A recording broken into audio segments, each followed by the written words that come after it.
With more than 430 restaurants in 32 states, Cici's has been ranked by CNN Money as the #1 casual dining pizza chain in America. It's also been named by Technomic as the #2 most kid-friendly chain, as voted by millennial moms. Today, I have the privilege of speaking with David Roberts, the CIO of Cicis. He's going to talk us through how Cicis went through the pandemic and what it is to manage technology during such a crisis situation. David, could you start us off a little bit by maybe first explaining what is the role of the CIO? Well, Tim, first of all, thank you. I appreciate you having me on today and being a representative for Cicis. The essence of my role as CIO for Cicis, I think the best way to put it is that it's to guide Cicis through the digital transformation. And what does that mean? Well, it means several things, obviously. Ensuring we have a solid data architecture, solid infrastructure, both corporate and at the restaurant level, to ensure that we have those opportunities. The other thing would be providing real data insights to our business and to our franchisees to drive sales, cut food costs, and build those labor efficiencies. Can you maybe set the stage for us before the pandemic kicked off? Kind of where were you from a technology perspective? What was the situation? What kind of initiatives were you working on? Sure. Uh, Before the pandemic, we were actually in a really good spot.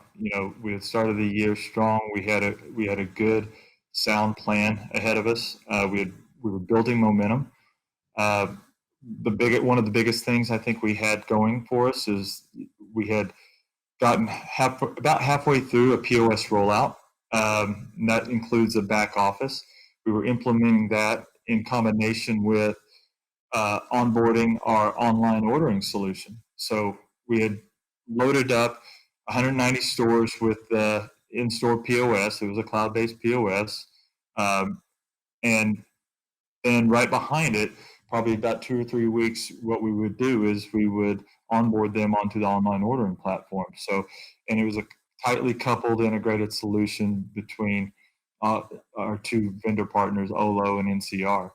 So we had made a lot of progress. We had also addressed some challenges. Everybody's got challenges when they're doing a big rollout such as that. And we were in a good place. We were building momentum. We were working on infrastructure refresh. We were working on a redesign of our data architecture within our organization. And the reason we were doing that at the same time is because with that integrated solution, we were also looking at modifying our BI platform, making it better suited to utilize those API services as well as any and all other integrations that come, with today's solutions. Integration has actually been such a difficult part of the restaurant technology stack.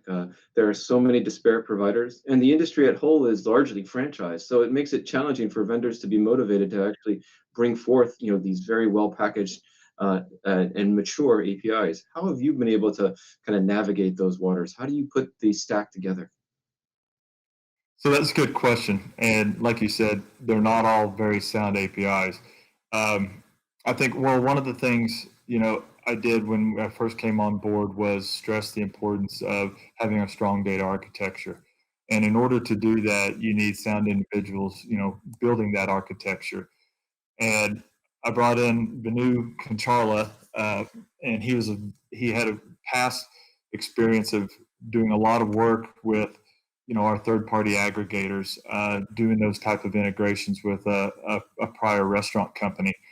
And to utilize his talents and his abilities proved, very fruitful for us, because not only did we use Venu, but we also had a third-party partner on as far as building out our new BI platform, and tying those two things together, I think set us up for success, because we had both the talent, the ability, as well as, the solution making is what I call it, to drive those better solutions, and to even help our vendors out, where they struggled. I think us having that type of expertise in house really helped things. Let's get into the pandemic. It surprised everybody. There was almost no warning, and overnight you were suddenly blocked from going into the office. Can you talk about Cece's experience? How did you experience the pandemic? How did you respond? Well, I think like everybody else, we were in uncharted waters, right? We were getting ready, we were gearing up for one of our big sales areas of the year, which was spring break. And for Cici's, that's a big time of the year for us to drive a lot of sales. Um, you know, we were when it first hit, we had to assess what's going on. How are we going to what are the first things we need to do, not necessarily as a technology team, but as a leadership team first, and then the technology could support that. And so we had a sound leadership team with both Jeff Hetzel, our COO, Richard Peabody, our CFO, as well as, and ultimately Bill Mitchell, our CEO. They provided a lot of good guidance as far as setting the stage, making sure that we were upfront, we were making sure that we were there for our franchisees, communicating, on the hour, every time, every day, things were changing, right? It was always day to day. Things were evolving state by state. Things were changing, and it was how did we message clearly and communicate and keep those lines of communications open. So I think that's one of the first things we did. The other thing is we then had to put our strategy around that, right? What is our pivot? How do we, because obviously the initial initiatives that we had for the year um, had to you know had to be modified, let's say, and that's where we had to take time and regroup and then march forward. One of the big challenges with the restaurant industry is that it is heavily franchised, and not all franchisees are the same. There are some that are very have a thriving business, and then there are others that are just making it day by day. And they're all independent business owners. They're all empowered to make their own decisions. How do you help a franchise system navigate a crisis like a pandemic? Lots of conversations, right? Making sure you're available, talking them through, their questions, helping. We didn't have the answers either, not at first, but cumulatively, we eventually got there, got to a good place. I don't know that we ever totally got there. I don't know that anybody totally gets there, but we got to a good place in order to support our franchisees. And like you made a good point, it was day by day, right? Things were changing so quickly, and then how did we modify our technology to suit that, right? We had to build dynamic solutions. We had to think that way as to, all right, what something could change tomorrow that could affect what we put in place today, and that was what guided us. Now, one of the interesting things about CC's is that your leadership is also your franchisees. Can you speak to how that sensitivity kind of colored the response and the decision making that took place at corporate? Sure. Yeah, we have the unique situation where our president and our president COO, Jeff Hetzel, is not only the president, but he's also a two-store franchisee.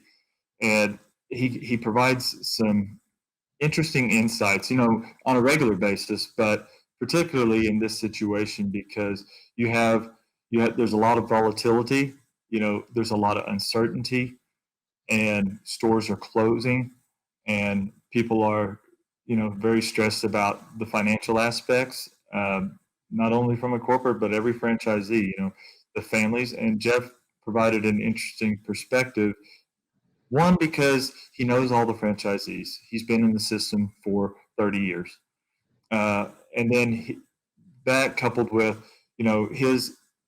his ability to look forward had really helped us. And by looking forward, doing the analysis on the P&Ls, understanding what we need to do he would basically lay the groundwork for himself, and then we would figure out how do we apply that to the rest of the organization to help them, whether it be through the PPP, submitting as far as the SBA loans, or, how does the operations change?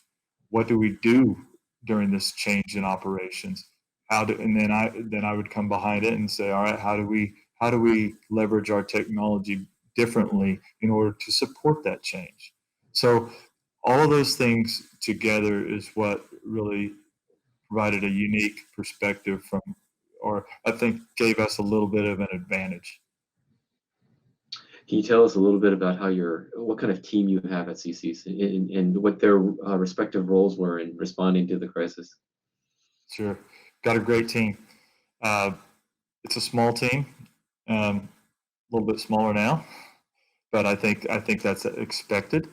But I like to think they're all SMEs in their own rights. They're very very knowledgeable. They care a lot about each other as well as our franchisees as well as the CC's organization, and I think that's very very important. Um, Chuck Taylor, he's our network and infrastructure engineer. John Tilton, he's our data security and network engineer. Ashley Wynan, she manages support as well as our store restaurant systems. And Banu Kancharla, he's our data architect. Now, Bianca Barry as well as Adam Montgomery also roll into Ashley's team.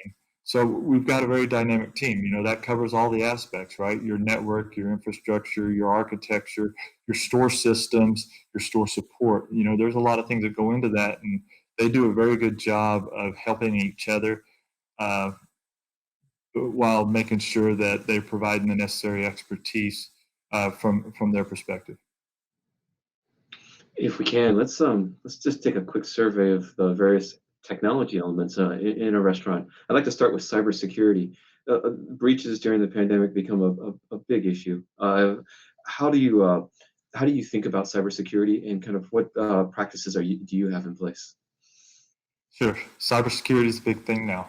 From the restaurant perspective, to answer your question first, from the restaurant perspective, you know, when we were rolling out this POS, and like I said, we're about halfway rolled out. We paused during COVID, but the infrastructure, there was a lot of time spent by John, Chuck, and the team to ensure we had a strong infrastructure built that had tight security, tight network capabilities, whether it's, our firewalls or, processing payments through EMV, our overall PCI compliance level of compliance or, our scope, right? What advantages could we build into this system while we're building, this new solution? It wasn't just a POS rollout. Obviously, when you do a POS rollout, a lot of times you got to change the architecture.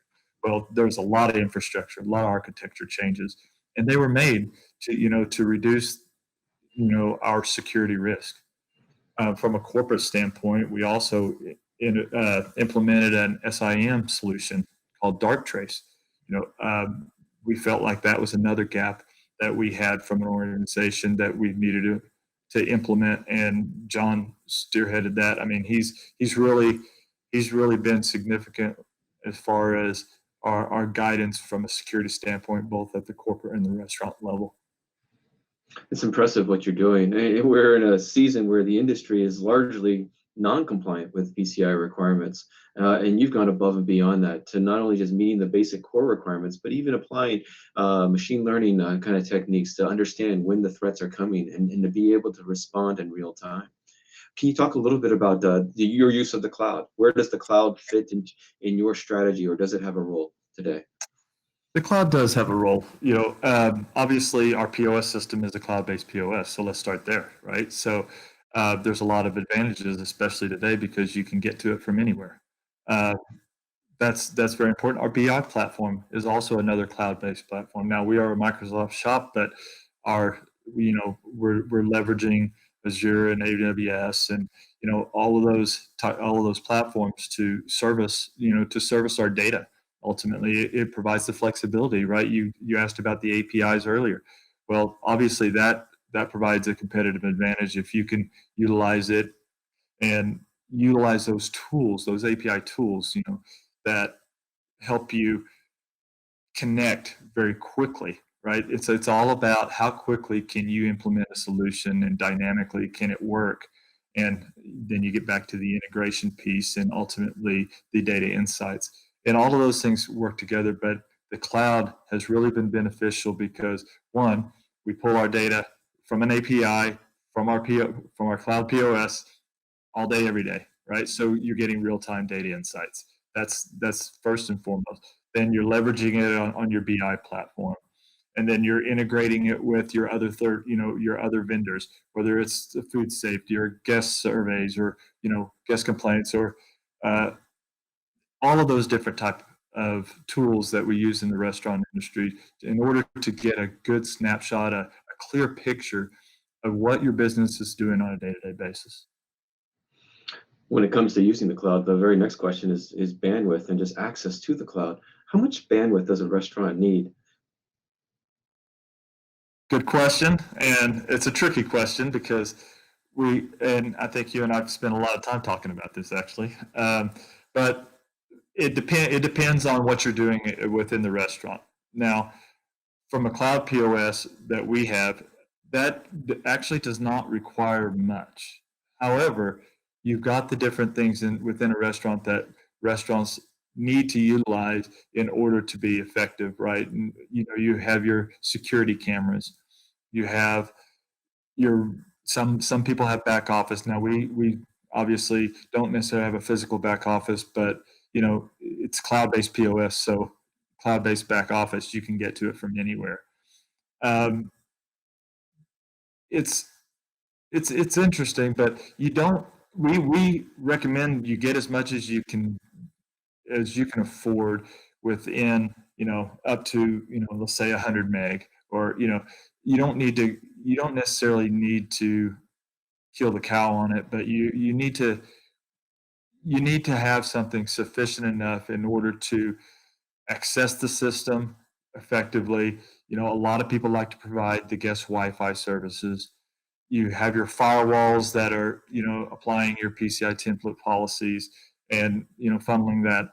And obviously, you segment your networks. We've got our credit cards over here. We've got our guest Wi-Fi over here.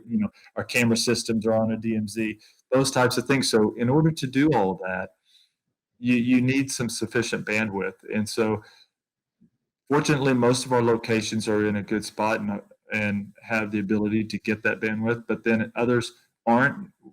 That's where Hughes comes in. That we utilize people like you to provide those additional solutions. What's interesting about the restaurant industry is that when it comes to like backup, they look at it as a nice to have, and they try to minimize the infrastructure. What's your perspective on backup, the LTE? Is it a nice to have? Or is it a requirement in this day and age? I think backups, if we're and make sure I understand your question. Are we talking about from a DR standpoint? Yeah, like when you have it be another connection into the restaurant. It's been viewed commonly as a luxury. When I talk to restaurateurs, in many cases, it's enough to have a connection. I've got to minimize my operational costs. It's to your point, you buy as much. I've already spent as much as I can on the primary connection. Do I really need to go and invest in a backup? And it seems like that's another investment that is questionable in terms of its value to the business. It's a tricky question, and I think everybody, every company, it depends on your overall architecture, right? How have you set it up? From Cici standpoint, we chose to utilize a firewall that has a cellular backup stick. So, and that actually provides us the ability to be up 99.9% of the time.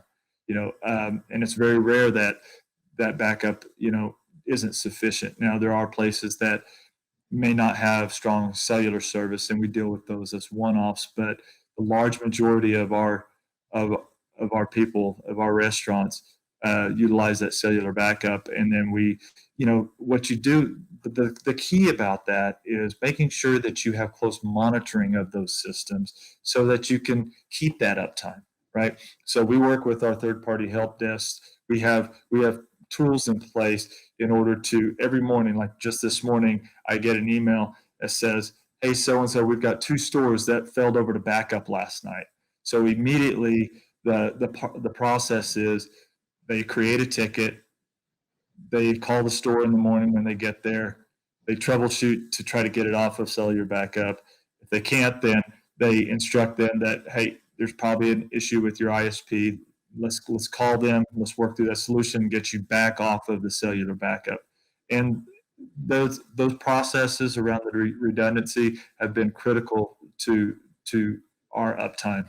That makes a lot of sense. I mean, there's a lot of things you can do offline, like credit card and payment transactions, but mobile orders and the like, or curbside pickups, that doesn't work without a backup, without some kind of connectivity. There's no such thing as an offline to kind of mobile order. You had mentioned analytics a little bit earlier. Can you talk a little bit about the analytics strategies? What kind of data is most meaningful to kind of improving the restaurant operations? Sure, and I think that's when I referred a little bit to the BI platform that we developed, the cloud-based BI platform with our partners at RAD. You know, the biggest thing when I came in is I wanted to find out, all right, we're not talking to you. We don't have all these pieces of data talking to each other, right? And we don't have a clear view of what does that look like? What do we need to make decisions off of? You know, and it's not very fun when I'm sitting in a meeting with the executive team and Bill's asking me across the table saying, why can't I see this data? Why can't we make decisions based on, you know, this data? And so that's not a, that's kind of a, that's a no-win for me. I've got to solve that. And so that's what we did. We implemented that. And what it also provides you is the ability to send out that data to your restaurants as well, to provide them additional insights above and beyond your POS or your back office. It's providing them a dashboard, right? Those dashboards are critical to the success now of our businesses, and it helps decision making so much more quickly and efficiently. You know, if somebody had a bad OSAT score, and then their sales were down, you know, looking at those tendencies and reading in between the lines, and then having operational, they now have a tool to utilize, and giving our field teams the ability to coach the right things to drive better quality or drive more profit or drive better cost efficiencies. This is tremendous. And when you think about a franchise system, as a franchisor, it's very difficult to tell franchisees what to do. It's probably far more effective to show them what they need to do and let them come to the conclusions of what are the right things for their business. You know, you have a very impressive technology stack for your restaurant. And then with the pandemic, you know, there was a sudden immediate need to implement more online order throughout the system, more curbside pickup. Can you talk a little bit about the execution of big technology projects in very abbreviated, short amounts of time? Sure. I'll give you a great example. The pandemic, you know, brought this to light very quickly. When I said we have to pivot quickly, but we have to make dynamic solutions that work. That's a really good example. When we had to stop our POS rollout, we also had stopped our online ordering rollout. So we were in 190 stores. We were now, you know, Cici's is a restaurant company. It's, you know, the ultimate pizza buffet, right? So 85% of our customers are dine in. Well, they can't dine in. They still want the pizza. How do we get it to them, right? And we only had 190 stores on our online platform. Now, people were utilizing third party, but we needed to be able to get to that other 190 and quickly. And so we changed our strategy. Sometimes, you know, there's different reasons that you go with certain strategies, but we went with a non-integrated approach because it was vital to the health of our system. We needed to drive additional sales, especially since our restaurants were closed and they were only able to do takeout. So Ashley's team spent a lot of time together with the marketing team, Josh Loynette, the director of digital, and they put together a great solution, a non-standardized solution, and we've been rolling it out ever since that. I want to say that first week of May. We built it out in about a month, and by the first week of May, we were rolling out, and we're now into, I want to say, 97% of our stores. and that's been critical to our health of our system. That is a remarkable strategy, right? Because you don't typically see IT taking a new solution. The ordinary playbook would be to take whatever technology you have and just try to ram it through for the rest of the system. But you've demonstrated an incredible agility here, where it's already implemented, you don't fix what's not broken, and then where it's not implemented, you've embraced other solutions, so that you can have additional flexibility and probably speed to getting out to market too as well. And Yeah, so, I mean that was, yeah. Just to add one more thing, that was obviously that was a critical piece of it, right? How do we prevent more angst in the system? Because now, so part of the non-integrated piece of that you do need some type of tablet or some type of technology to access those ordering dashboards, right? But most everybody has that ability in their restaurants. So we felt like that was minimal to the overall impact it could have on the benefit it could drive these restaurants in the interim. so with what you've been through this past year, how are you thinking about the next steps for CC's? How's it reshaped kind of your perspective on technology strategy and the design of your tech stack and your kind of next set of initiatives? Well, I'm probably pretty stubborn, so I felt like we had a good strategy going into COVID. I feel like we'll continue to push that strategy, but it also taught me that you you need to be a little bit more flexible. You need to figure out how can we pivot? How can we make such a dynamic solution that may be more beneficial more quickly for the system, but at the same time you've got to measure, what's the impact, what's the end impact, right? What are we exposing? Anything? Are we exposing any breaches in security or things of that nature, right? That if we're going to be doing these alternate solutions, let's call them, it's very important that we're addressing those concerns first, because we're not going to sacrifice the security of our franchisees and an overall system for a quick solution. It just doesn't make sense. But we do find that if we spend a little bit more time, we're finding a little bit more middle ground. David, thank you. Thank you very much for talking about this. It's a tough situation. It's for the entire industry, but it's so helpful to hear a case study, to be able to understand how you can navigate these kinds of situations from where you were before to kind of where you are now and kind of what the future looks like. And for our audience, I wanted to invite you to continue the conversation with us.